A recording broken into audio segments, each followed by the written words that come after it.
a total fruition of the MAGA agenda. Killing bad guys, like killing the bad guys that run this regime, doesn't necessarily make things better for the population. And this will not be a forever war. This will actually be the end of a forever war that has been going on for at least 47 years. Catastrophe for the Iranian people who have already suffered so much. This is the most, flagrant violation of the War Powers Act we've ever seen. So much for no new wars, huh? President Trump has done a 180 on a lot of his anti-interventionist campaign rhetoric and launched us into a new war with Iran, leaving him with some serious explaining to do. World War III has never been closer than it is right now.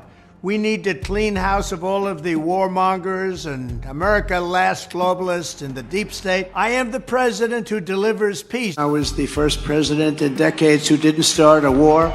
So much for that, I guess. Oh, and don't forget everything J.D. Vance said as well. But America's interest is sometimes going to be distinct. Like sometimes we're going to have overlapping interests, and sometimes we're going to have distinct interests. And our interest, I think, very much is in not going to war with Iran. Right. It would be huge distraction of resources. It would be massively expensive to our country. That clip of J.D. Vance is from 10 days before the 2024 presidential election. Yes, 10 days. Meanwhile, now we're at war with Iran. How is it even remotely constitutional to unilaterally launch a new war without even attempting to seek congressional authorization, or not even trying to justify it with past statutory authorizations, the way we've seen past presidents do with other unilateral but more limited military operations? And where do we go from here, exactly? With 6 U.S. service members already having lost their lives, how much are we willing to sacrifice for this conflict? And what are our objectives? When will our mission be accomplished? These seem like fair questions to me and to many other Americans, but the White House doesn't exactly have clear or coherent answers. Frankly, their explanations are kind of all over the place. First, Trump himself and Pete Hegseth both call it a war, but then they're briefing Congress that it's actually a major combat operation. Gaslighting much? Meanwhile, last year, the White House told us that it obliterated Iran's nuclear facilities. Now they're saying that the urgent threat of Iran having a nuclear weapon justifies an invasion without any deliberative process or approval seeking from Congress or the public. So, did they lie before, or are they lying now? Because either way, not great. Meanwhile, White House Press Secretary cleared things up, writing in a totally clear and straightforward tweet that our objectives for this war include ensuring that the regime's proxies, meaning the many different radical groups it supports spread throughout the region, can never destabilize the region or attack us ever again. Oh, and we're also going to wage this war until the regime loses the capability to make roadside bombs, apparently. Those objectives don't sound vague, open-ended, or expansive at all. We just simply have to ensure that the regime and none of the affiliated groups that it supports throughout the entire region can ever threaten us or destabilize the region in any way. That should be a super quick and mission. Check off the box and bring the troops home. In all seriousness, this sounds like a recipe for the exact kind of drawn-out, expansive, costly regime change war that President Trump built his political coalition in opposition to. Other than that, it makes perfect sense. But that's just my take, and the debate about all of this is just beginning. Joining me to debate it all, we've got the Iranian-American progressive political commentator, Micah Erfan, and the Prager U personality, Shabbos Kestenbaum. Let's get into it. Shabbos, I'll come to you first, because you're obviously coming at this from a different perspective. Give us kind of your big picture take on the moves Trump is making in Iran. Sure. Well, it's good to be here. And Micah, it's kind of funny because I don't know if you're a religious man, but it's the biblical prophet Micah who talks about how Jerusalem and the Israelites will be rebuilt after, this great war. So it's quite fortuitous I'm speaking with you, but good to be here. So look, I sort of see this as a total fruition of the MAGA agenda. In fact, I specifically spoke at a Trump rally once with the president, and I had said, I'm voting for a president who won't negotiate with terrorists, but will kill terrorists. Donald Trump, and Mike and I would probably agree on this, he's been inconsistent with a lot of policy when it comes to domestic issues. I think one of the things he's been the most consistent on, spanning back before he even went down those gold escalators, is the need for Iran never to have a nuclear weapon. He spoke about this as early as the 1980s. He, of course, reiterated it throughout his political career. In 2011, in his own biography, he speaks about it. He ran under the 2016 premise of, we will knock the shit out of them, referring to Iran. So he's been incredibly consistent that Iran can never have a nuclear weapon. And I see this particular operation, war, whatever we should call it, which I'm sure we'll get into later, the issue of semantics, but I see this as a total campaign fulfillment. And more importantly than that, we have just seen the Ayatollah, someone who has oppressed 95 million people in Iran, spanning decades. We have seen him obliterated. I would not be surprised if by the end of this conversation, the second Ayatollah in waiting will also have been obliterated.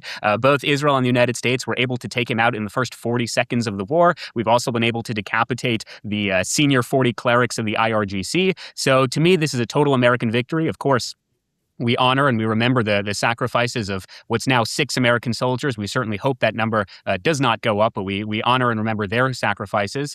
We also honor and remember the sacrifices of more than 600 American soldiers who were killed by Iran in the Iraq War. As the Pentagon and Department of Defense have demonstrated, more than 600 soldiers were killed through the IEDs. We also honor and remember the more than 240 U.S. Marines who were killed by the Iranian-backed Beirut bombing in 1983. So the history of Iranian terrorism and Iranian terror proxies, unfortunately, is long. And this will not be a forever war. This will actually be the end of a forever war that has been going on for at least 47 years. Well, we'll get into some of the things you said there because I think there are probably some foundational disagreements. But Micah, first, your big picture takeaway on all of this. Obviously, I imagine you have a pretty complicated relationship. I think the three of us are certainly united in our acknowledgement of the evil of the regime and then have different views perhaps about the right response to that and the different legal and ethical and political and prudential questions involved. But give us your big picture take on this as a second generation Iranian-American and as a progressive commentator who is not in support of President Trump. Yeah, so this regime put my grandfather in prison. He was actually scheduled for execution before my great uncle, who is a justice in Iran, got him off the execution list. They beat my aunt in the street for sucking on a mint during the month of Ramadan while she was pregnant. I can't even go back to the country. My father can't go to the country because we're blacklisted for being Iranian Christians. We run an international ministering to Iranians in Turkey, in Australia, in Sweden, in Germany, but we can't go back to Iran because my dad is on their list. So I really hate the regime. In my entire life, I've been hoping they would go away. But I also understand that a lot of times just killing bad guys, like killing the bad guys that run this regime, doesn't necessarily make things better for the population. I have 3 criteria that I tend to apply to all conflicts that the United States is involved in, that in order for me to completely support them. The first one is I think they need to be legal. I think the United States needs to follow its own rule of law. The same liberal values that I feel like are so aggrieved by how Iran treats its population are the liberal values that I think we need to sustain at home. I don't think we should have presidents running around acting like they're some sort of monarch. And I think in this case, there was truly an unprecedented breaking of our norms in this country, a violation of the Constitution and of the War Powers Act, which seems to be the legal justification they're trying to use for this, which I think is absurd. The second thing is I think there needs to be buy-in from the American people. The president should do what's right, but they should also do what the American people want so that any sort of international engagement has the public support it needs to not be ended prematurely, like America has ended a lot of foreign interventions prematurely in the past because of public support falling out. That leads to a disaster for the people that are in the country that we're involved in, but also leads to a disaster for American national security. It's also just a duty as part of a democratic system, the idea of self-government ruled by the people for the people, that the people should support the policies and the decisions that the American government is making, especially whenever their resources, their lives are on the line for the president's decisions. And I don't think there was public buy-in for this war. I actually think it's one of the most unpopular foreign involvements we've ever had at the very onset. I just imagine what is it going to look like a month from now if we're still involved in this. And the last criteria is it needs to have a justified goal with well-tailored means to achieve that end. And as you mentioned in your intro, there is no clear goal here. They've switched the justification about 8 times, and now they're jumping around between multiple at the same time. The only one that seems coherent at all for me is regime change, but it doesn't seem like Trump is actually dedicated to regime change because he keeps citing Venezuela as the example of the model. And in Venezuela, they didn't get regime change. Actually, just the other day, he said that Maduro is still president of Venezuela. So I don't even know if they got leadership change in Venezuela. And if the goal is not regime change, or if regime change is not executed properly, I think this could be an absolute catastrophe for the Iranian people who have already suffered so much. All right, Shabbos, I'll come to you. Let's see if we're on this just kind of the same page. Do you consider this a war? It depends how you're defining war. I mean, look, there is a vote scheduled at 4 o'clock today on the War Powers Resolutions Act. But again, at the same time, Obama dropped, 25,000 bombs in at least 7 countries since 2016, up until 2016, with without Congress actually saying anything. So either way, Congress is voting on war powers resolution. That's literally today. The president has informed Congress. He notified the Gang of Eight before the strikes were taking place. Plus, less than 5 days after the strikes took place, he is allowing Congress to vote on it, which again is more than Obama and Biden had ever done. The War Powers Act is clear that the president needs to notify Congress within 48 hours of a military strike. Again, they did that. In fact, Marco Rubio even said... Well, we can come to the War Powers resolution in a moment, but I do just want you to give me a yes or a no on, is it a war? I mean, we've killed their head of state. We've killed dozens of regime officials. We've bombed the crap out of the country. How is that not a war? Well, also called it a war twice.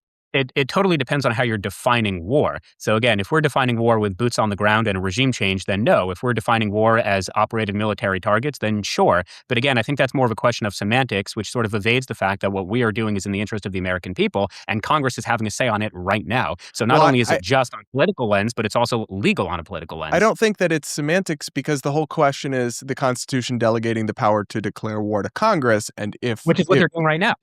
Well, no, because they're seeking authorization after the fact, potentially. That's different. But we can get into that.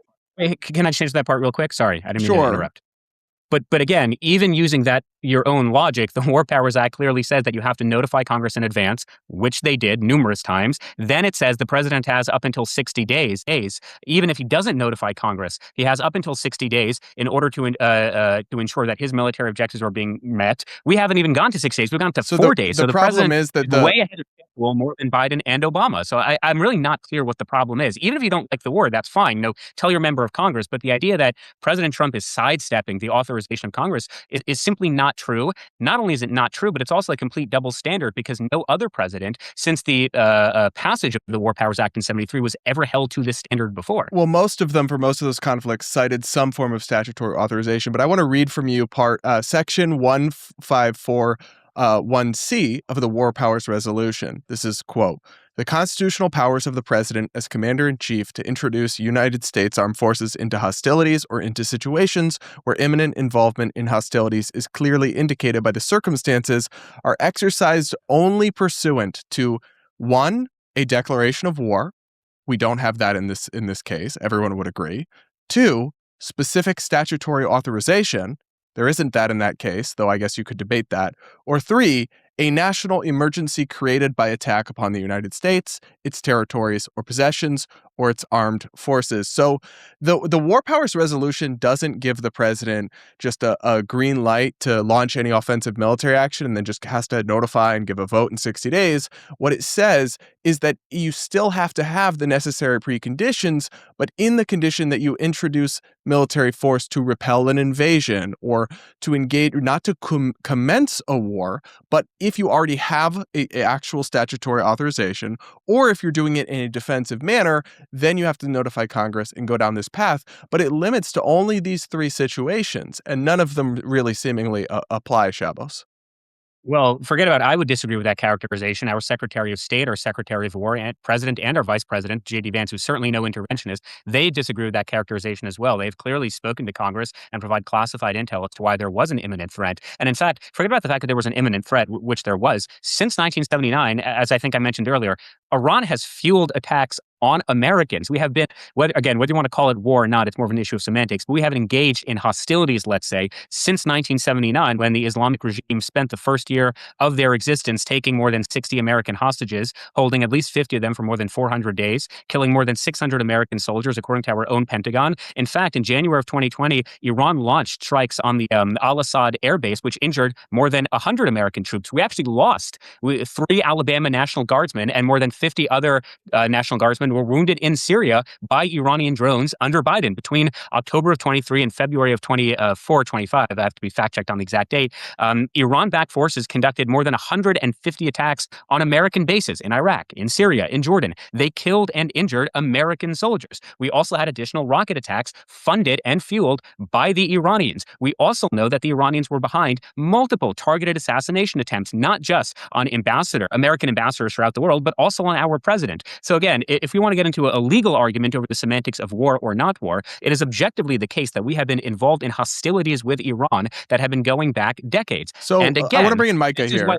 I do, but so... Let me finish the point. All right, okay. Can I finish? real quick? Which is why, again, I mean, it's an interesting philosophical or legal debate. But again, Congress is voting on the authorization right now as we speak. So if we want to talk about the importance of the War Powers Act, which is something that both Democrats and Republicans have disregarded, mostly because it actually disregards the authority granted to the president under Article 2 of the Constitution, sure. But again, they're voting on it as we speak, or in 2 hours. So I guess I do find it interesting that the hostilities have been going on since almost 1980, but yet it's also imminent and there's no time to get a declaration of war from Congress, because everything you're discussing and the imminent threat could all have been brought to Congress to seek one before launching a war. But I'm sorry, I do have to bring Micah in here. Give us your response to what you just heard. Yeah, so I mean, the idea that the War Powers Act is unconstitutional because it infringes on the president's power is, I think, the exact opposite of correct. I'm a law student. I don't pretend to be an expert on all of these different issues, but the War Powers Act, in anything, gives the president too much power. The Constitution very clearly says, Article 1, Section 8, Clause 1, Congress has the power to declare war. Act of war, as defined in statute, is extremely broad. Any sort of armed hostilities between two sovereign actors counts as an act of war. If you look at a lot of these past engagements we had, it's been with terrorist entities. So there's kind of an exception. It's not actually an act of war because we're not engaging with a sovereign. But also there's authorizations of the use of military force that were cited by Obama, by Bush for all of these different strikes. You had to open one in Iraq. You had to open one in Afghanistan. And that is the statutory authorization that under point 2 of the War Powers Act, that's the tie-in for the legality of those different strikes that we had, which were not against state actors and had a statutory tie-in. There simply is none in this case. We engaged in an absolute act of war. The goal was to destroy the military assets of Iran. You took out their head of state. They're shooting missiles and hitting the United States is not just a one-way street. There was no sort of statutory authorization as a tie-in. The notion that this was a national emergency created by an attack by Iranian forces, there is no court in this country that would say that we have a national emergency in this country created by an attack by Iran that happened in 1983, which is some of the stuff you're going back to cite. When regarding the notion that Trump was, there was an assassination attempt on Trump, the DOJ still has that case. That case is in its juvenile phase still. It was initiated in 2024. I just read through the facts on this. They have introduced almost no evidence to the public that this Pakistani national who wrote his plans on a napkin actually was part of a sophisticated operation with the IRGC. The best thing they have is a very loose connection between him and the IRGC like 15 years ago. So I think there's a lot of rhetoric being used right now trying to justify pretty much a completely unprecedented use of military power by the United States against Iran without any sort of congressional authorization or statutory tie-in. And people are, after the fact, trying to find a way that they can justify this, which I think is common of how Trump does things. He makes a decision. He doesn't care about the law at all. He does whatever he wants. Everybody knows that about Trump.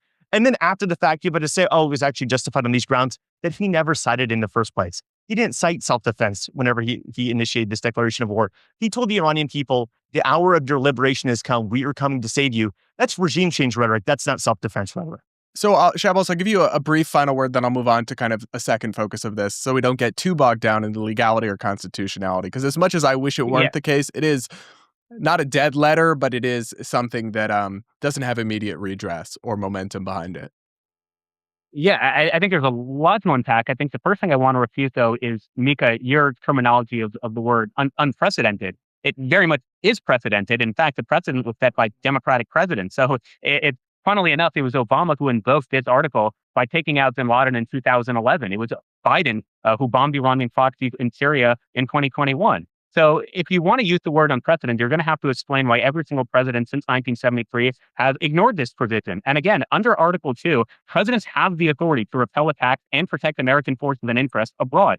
We don't have to go back to 1979, which I know I mentioned it, but that was just one example to talk about the ongoing hostilities and threats that American troops and American forces have faced for decades, going back just last year when 3 American soldiers were killed by Iranian attacks. So you and I both agree that the IRGC is a repressive regime, not just against the Iranians themselves, but also to Americans. So we would agree on that. The question is, what do you want to do about it? So Obama famously said in 2015 that we are going to give them pallets of cash for $56 billion. And while some might say they're going to use this on their nuclear program, no, we promise you, says Obama, they're going to use this to, rebuild their economy and provide social safety services, which of course never happened. Instead, what this president has done is recognizing that peace through strength requires It's kind of what Teddy Roosevelt was saying. It's, walk softly but carry a big stick, not be afraid to use. You might with the American military. And they have done an exceptional job in just 4 days in taking out the top leadership. I've spoken with both the Israeli ambassador to the U.S. and the U.S. ambassador to Israel in the last few days. And both of them, along with our non-interventionist vice president, have all repeatedly stated, both privately and publicly, we don't want regime change.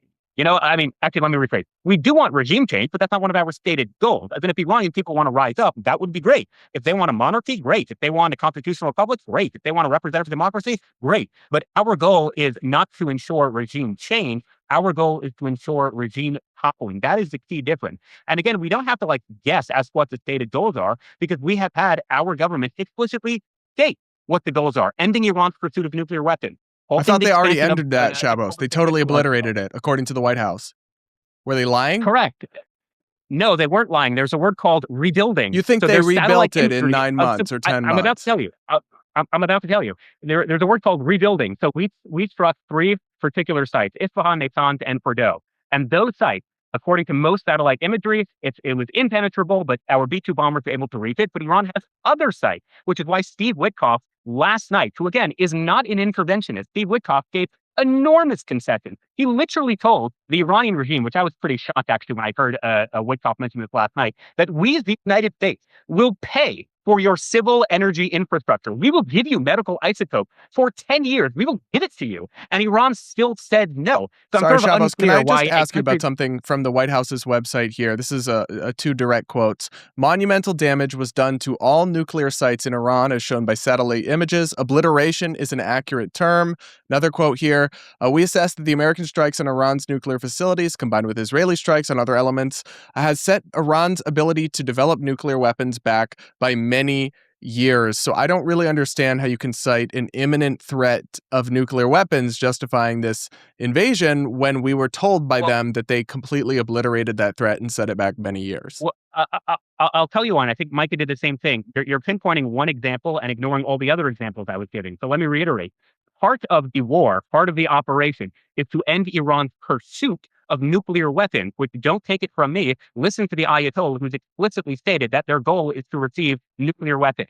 The other part of the war is halting the expansion of its ballistic missile arsenal. They were producing more than 10,000 ICBM. We also wanted to prevent their development of longer-range missiles capable of actually reaching the United States. We wanted to neutralize threats to close the Strait of Hormuz, which Iran has consistently done since its establishment. We wanted to degrade their terror networks responsible for killing Americans. We wanted to cut off their economic supply whereby they can fund terror proxies that have killed Americans, like Hamas, like Hezbollah, like the Houthis. So if you want to fixate on one particular example and ignore all the other examples, number one, it's disingenuous. But number two, it is true. Those 3 nuclear sites, Isfahan, Fordow, and Natanz, were in fact obliterated. The president is not wrong in that assessment. What is also true is the Iranian regime was also trying to develop other nuclear sites for more nuclear weapons. The White House said all nuclear sites in Iran. Listen to the Iranian regime themselves. So I understand what you're saying, how there's more to it than just the nuclear issue. So there are other reasons behind it, but it feels like from an outside looking in, like they're just shifting the goalposts. There's 7 different things happening here. If you scrutinize one of them, they move to the other. Micah, your thoughts? Yeah, thank you. So I want to go back to just this War Powers Act claim previously, because I think it needs to be corrected. There was an authorization of the use of military force in Afghanistan and Iraq, and every action by Obama, every strike, was tied to one of those authorizations. Usually the Afghanistan authorization, they interpret it very, very broadly to include a bunch of different terror groups and groups that were involved with Al-Qaeda. And you can argue, I think that a lot of what Obama did probably was illegal. I don't think he should have done it. This is even more brazen than that, because there's no outstanding authorization even to tie it to, because both of them were closed. The Iraq one was just closed in 2026. So there's no tie-in. This is the most flagrant violation of the War Powers Act that we've ever seen. Now, regarding us zeroing in on specific justifications for this war, it's like they throw out tons of different justifications, but then you pinpoint on any particular one, and you see that it's rather weak. So they say nukes. Well, they already said that they debilitated Iran's nuclear capabilities. And if the goal was really just to go after the nuclear capabilities, why don't we do this just the first time? Why don't we do this earlier? It doesn't really make very much sense to me. Their domestic missile capabilities. Israel and the United States went after them the first time. Why do we have to do this again? Why don't we just do this all the first time? Regarding the assassination plot on President Trump, which he didn't even cite, Pete Hegseth cited that in an off comment. We don't have the proof that they actually were trying to assassinate President Trump. All we know is there's like this one Pakistani guy who seems extremely incompetent, even for the Iranians. Like, this guy was like a complete and total idiot.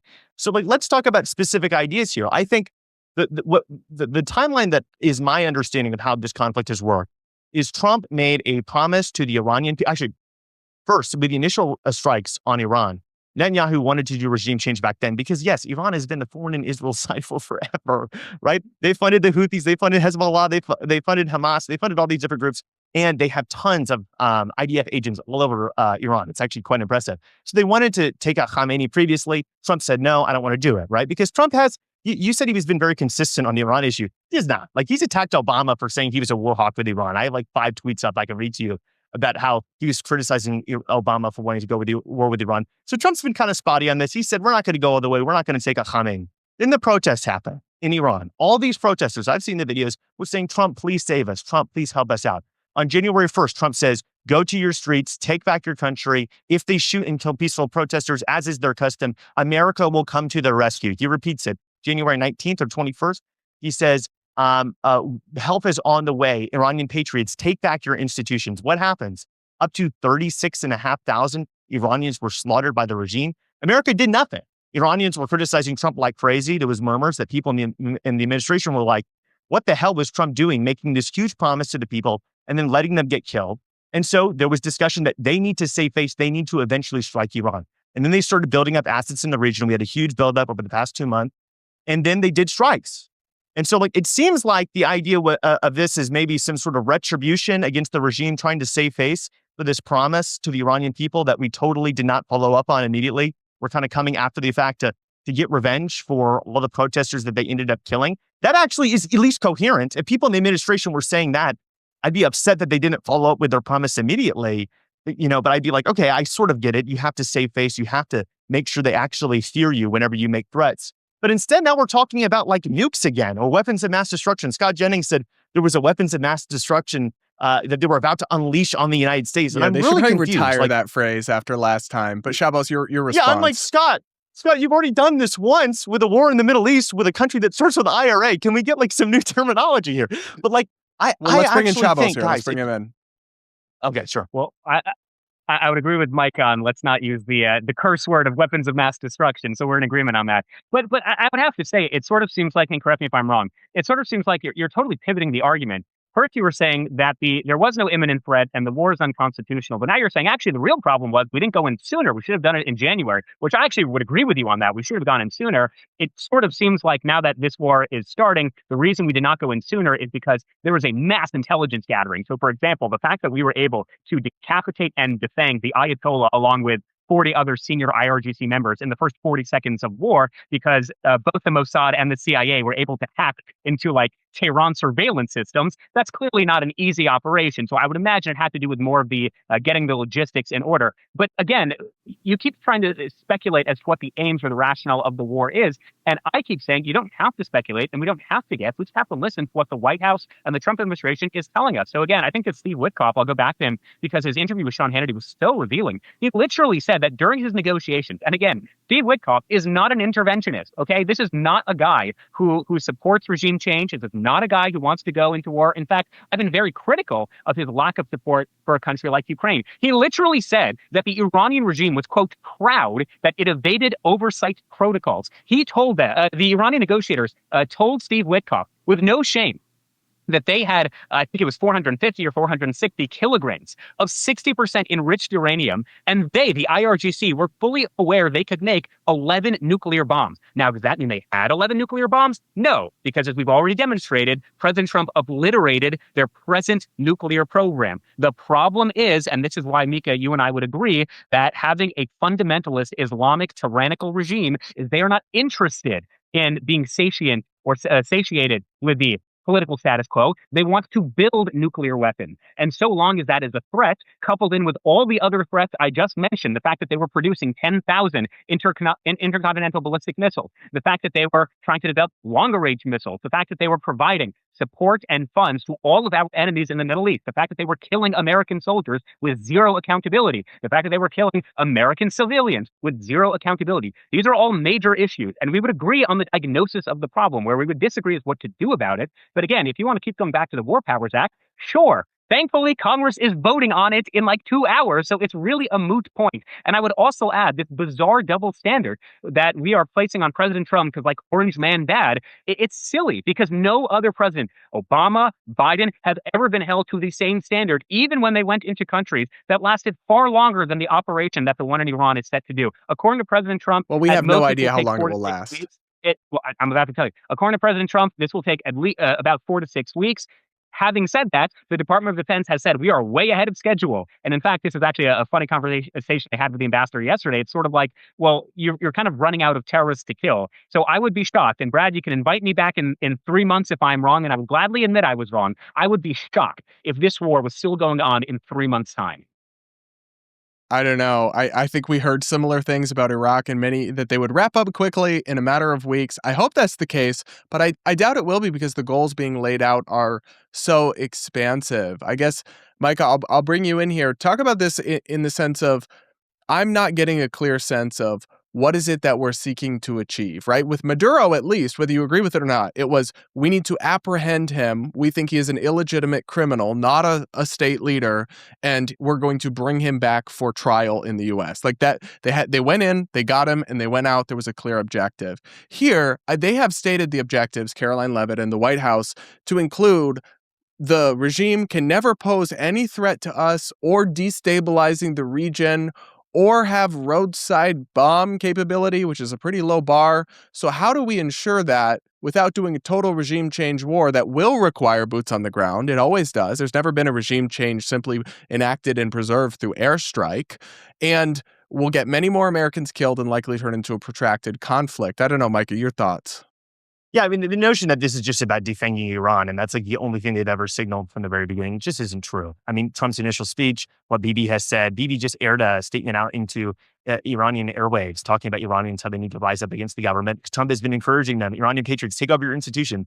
They're funding, and we know they've been working on this for a while, Kurdish rebels in Iraq that will strike in, and they'll work with the Kurds that are in Iran to fight an ethnic conflict against the country, hopefully in a way that's solidaristic with the Iranian population. Although Iranians historically hate separatism, it's only about a 48% Persian country, and they've had a lot of ethnic Azeri rebels in the past. So the Iranian population is actually a little bit scared of the notion of ethnic groups fighting for independence or at least fighting against the government. They don't want to break up their own country. So this sounds like an actual war. This doesn't sound like we are just going to like blow up their missiles again, just like we did last time. It sounds like, hey, we want to actually like get rid of this terrible government. But then Trump says, my ideal is the Venezuela model, or I did have ideas for people to replace the government, but they were accidentally killed in our own strikes. I mean, it's incoherent. And I think, like, I wish Republicans could just admit that Trump is not doesn't have a coherent goal or framework with a lot of his policies. With tariffs, he cited 3 different justifications that all contradicted each other.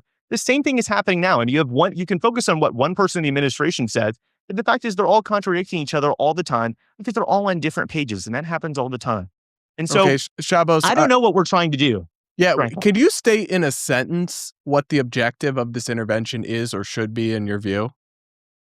Yeah, I mean, I've stated it 3 times already, and I will just repeat exactly what the White House has been pretty clear on. Number 1, ending Iran's pursuit of nuclear weapons. Number 2, halting Iran's expansion of its ballistic missile arsenal. Number 3, preventing its development of longer-range missiles that are capable of reaching the United States. Number 4, neutralizing threats to close the Strait of Hormuz, which Iran has repeatedly done. And perhaps I would say most importantly, degrade the networks that are responsible for consistently killing Americans since 1979. These are very clear objectives. These are stated goals that have been repeated, not just with the Trump White House 2.0, but from Donald Trump going all the way back to the 1980s. And again, you and I would imagine, agree on the diagnosis of the problem that Iran is killing Americans. I mean, that's not really a debate, that's objective. Where we disagree is what to do about it. And I am saying, thankfully, we now have a president who is willing to not negotiate with terrorists, but kill terrorists. And that but is do you making acknowledge the that people of the sometimes United when you States- go in and kill a bad guy, right? You look at Libya, or you look at all these different places where we have toppled regimes. Sometimes, even if we all agree that a person is bad, you're not going to find a tanky saying, actually, the regime is good here, right? Sometimes what comes next can be worse if it results in civil war or even more radical elements taking over. And it feels like you're just trying to simplify it down to, well, he's killing terrorists, and that's always good. Yeah, well, first of all, killing terrorists always is good. But second of all, I just want to take issue of that point you made. If you're not going to find tanky saying we support the IRGC, I would encourage you to come to Harvard University. Oh, I meant on this call. I meant among the three of us. Oh, okay. They're calling me a Zionist scum right now, Shabbos. I know who these guys are. I mean, like, I'm getting attacked just like you are. But I agree. There are some. Yeah. Listen, we're all paid $7,000 by AIPAC. That goes without saying. But sure, yes, among us three, we would say that. But to your point, I agree that regime change, especially Micah and I and Brad, we're young. We grew up in the shadow of Iraq and Afghanistan, so we don't like the terms regime change. We don't like the terms forever war.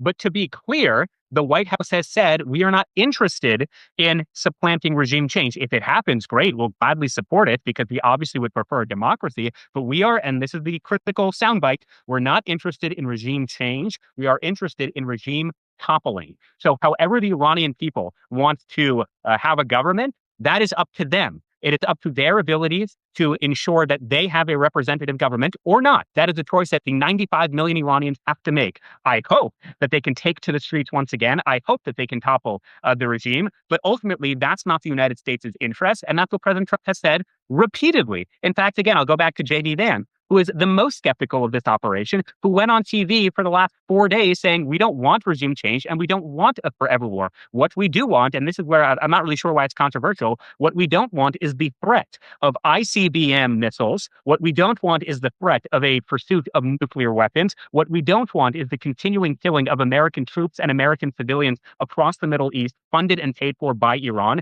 And again, I'm not entirely sure why that's controversial. So Brad, you have my word. Again, if this is going on in 3 months' time, I'm happy to go back on your show and apologize, but I can pretty much guarantee you that will not be the case. Oh, because I'll this hold is a you to president, that. and this is an administration, that have explicitly stated we don't want a forever war, and they have been massively successful just in the last 4 days. I agree they've stated that's not what they want, but sometimes these things have a way of getting out of hand and dragging on. Can I have 10 more seconds? Sure. Can I have 10 more seconds? Because again, you talk about regime change that hasn't worked, and I would agree with you. Again, I grew up in the shadows of Iraq and Afghanistan, but no one talks about Panama, for example, in '89.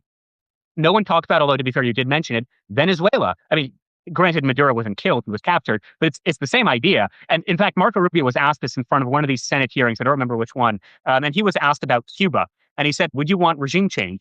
And he said, well, I'm not going to lie to you. In theory, of course I would. If the United States had the ability to snap its fingers and Cuba was no longer a communist dictatorship, if they were able to snap its fingers and there was no longer the Chinese Communist Party of China, of course we would. I mean, why wouldn't we? It is in the United States' vested interest to have democracies in as many countries, in as many parts of the world as possible. It would be silly for us to pretend otherwise. What we are not going to do, however, is repeat the mistakes of Iraq or Afghanistan. Targeted military precision strikes is what we've been seeing the last 4 days. The president wants to wrap this up as quickly as possible. We hope the Iranians will go back to the streets and take out the regime, but if they don't, that's their decision to make.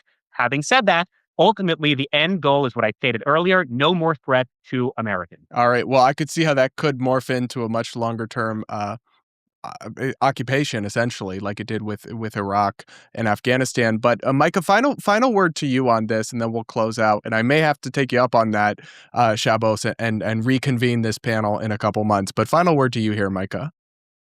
Yeah, I mean, this doesn't really make very much sense at all to me, with all due respect. That he's saying that, Trump doesn't negotiate with terrorists. The idea of preserving anybody in this regime, like, having Khamenei's son be in charge of the country, or a new guy in the IRGC, just like in Venezuela, the Chavistas are in still control. They're all terrorists. So if you can't negotiate with them, then you need to actually have a different regime in place. And that's a huge undertaking. That's not like the Iranian people will figure it out. No, they won't. There's no organized opposition in Iran.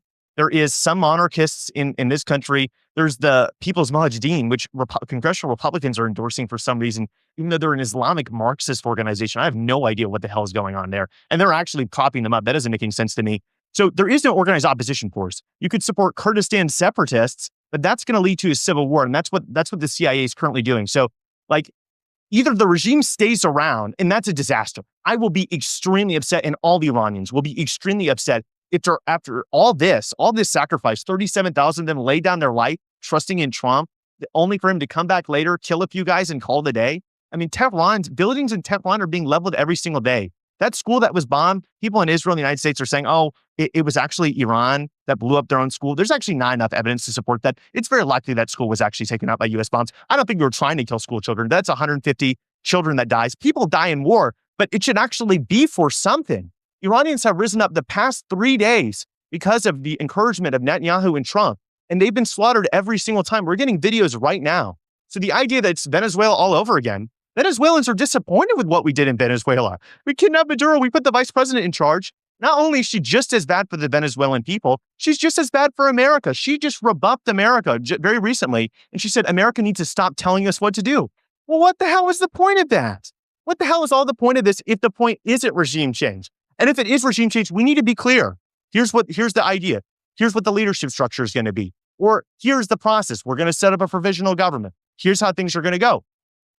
Either way, it doesn't make very much sense to me. Okay, Shabbos, if it's regime change, you need to be clear. And brief... obviously, you need authorization from Congress. Even if I think that regime change might make sense, you need authorization from Congress. And if it's not regime change, what the hell are we doing this for? We've just caused so much damage to the Middle East, to Iranians. We just used like 20% of our anti-ballistic missiles. I don't see how that actually leaves us in a safer position. Iran, so long as the IRGC is around, will always be a threat to the United States. And this war will have achieved nothing, just like the last nuclear bombings apparently didn't achieve. All right, Shabbos, final word to you briefly.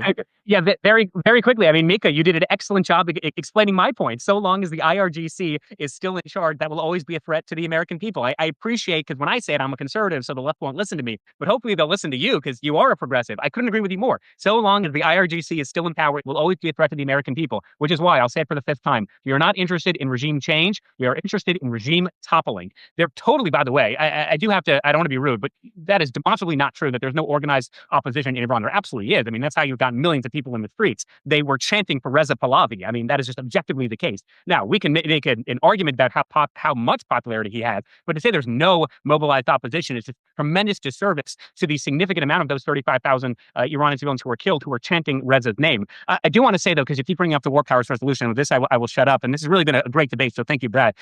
The War Power Resolution, it presupposes the authority of the Constitution by requiring reporting after the hostilities begin, sure, but it does not require advance permission to defend Americans under attack. And there again is long-standing bipartisan recognition that the president can act swiftly in defense of U.S. Americans and in defense of national security interests, whether it's at home or abroad. What we should not do, what we cannot do, what we have never done is say, you know what, we need the Iranians to attack us first. And only once a sufficient amount of Americans are killed, only then can I go to Congress and ask them for permission. That's just not how we've ever conducted war. And that's why I take issue with your term of unprecedented. In fact, the first war we ever fought as a country was the Barbary Wars under President Thomas Jefferson. He did the exact same thing. He just went after them, and only then did he go to Congress. Now, granted, the War Powers Resolution obviously wouldn't come into fruition for another 200 years, but I'm just saying, historically speaking, it is completely precedented what President Trump is doing. And Micah, you and I can certainly agree that we hope that this war, and again, I'm using the term war just for the purpose of this debate. I don't know what the and because you know it's a war. Are,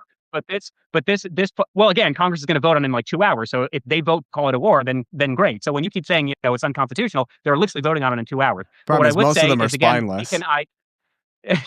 Okay, well, that's a different conversation. Micah, you and I can certainly agree that we hope that the IRGC is no longer in power in 3 months from now, because then I would have to go back on Brad's show and apologize, and I don't want to apologize. All right, Brad, guys. Well, we are going to leave it there. I do appreciate the tone and tenor of the conversation. I think we can all be rooting for the safety of U.S. troops and civilians everywhere.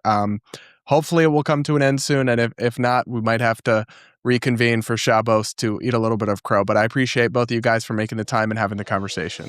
All right, guys, thanks for tuning in for this debate panel. If you want more conversations like this that get fiery but touch on the big issues dividing our country and in the news, then do subscribe to this channel. Regardless, like, comment with your thoughts, all of that, and we'll be back with more in a few weeks.